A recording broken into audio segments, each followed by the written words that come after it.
Thank you so much for listening, watching, of course, subscribing. Of course, you have to subscribe because of the great jokes, great Bible content, fun interviews, really cool people. So make sure you subscribe. Pass this on to your friends. Good to share the content.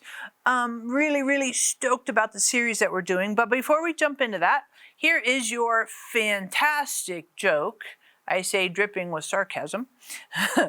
Why did the girl bring lipstick and eyeshadow to school? Why did the girl bring lipstick and eyeshadow to school? Because she had a makeup exam. I know. You should watch the camera operator like, oh my gosh.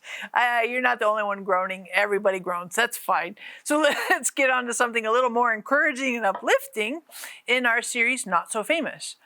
Today we're looking at Jethro. I always like Jethro because I just think Jethro Bodine and Beverly Hillbillies, you know.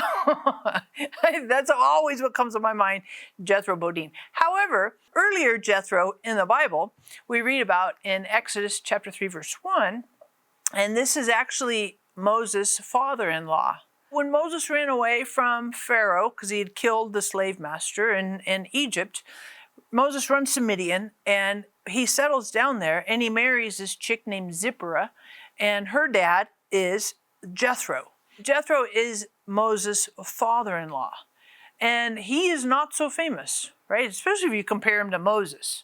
He's not so famous. But Jethro is really interesting because Moses kind of hung out in Midian and stayed there for like 40 years.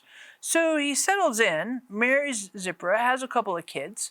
And you get the sense, as you read this, you get the sense that there's a good dynamic, good relationship between Jethro and Moses. In fact, as you read about Jethro, you know that Moses leaves his wife and his kids with Jethro, with his father-in-law, while Moses goes to Egypt to do the plagues and confront Pharaoh and do all that stuff.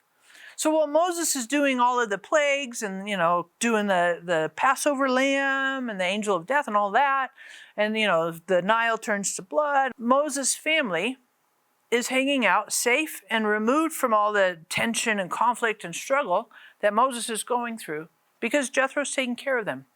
So I think in some respects that was a relief to Moses that he didn't have to concentrate and think about, is my family okay? Are they safe? Are they healthy? Are they doing well? He knew, because Jethro, his father-in-law, was looking after his family. But then we also read about Jethro a little bit later, and this is in Exodus 18, verses 17 to 24.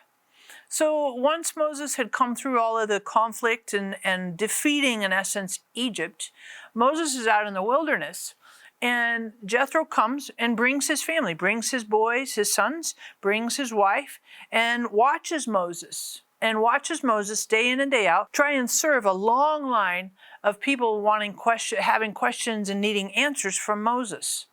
And as Jethro watches this whole thing, Jethro says to Moses, dude, this is the wrong way to do this whole arrangement. You're going to wear yourself out, and the people are going to get tired of waiting for you. And it's way too big, way too much work for you. So Jethro gives Moses this plan. Break everything into 50s, hundreds, and thousands, and put leaders over each one of those, and let the leaders, train up the leaders in the laws and the parameters, legal requirements that you want. And then you, in essence, multiply yourself so that you're the only one who gets like the super hard cases that the 50, 100, and thousands can't figure out. So multiply your leadership instead of trying to be the only leader in the whole group. And I love that plan. It's like the Jethro plan. And I love that Moses' father-in-law participated in Moses' success, because that plan really set up how Moses would lead for the next 40 years in the wilderness with the Israelites. Very, very helpful. Basically, Jethro gave Moses sustainability in a scenario that wasn't sustainable with the way he was doing it.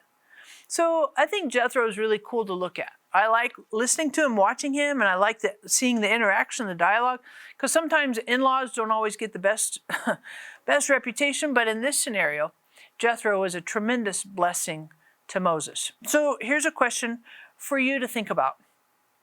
Who might be an older person in your life to impart wisdom to you?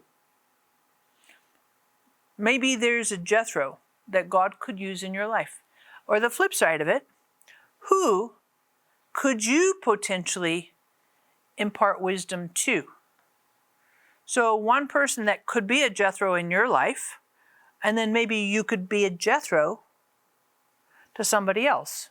So just answer that in the comments there. And thank you for subscribing. Of course, you want to hit the notification bell right there because we'll keep you posted when we put up new content.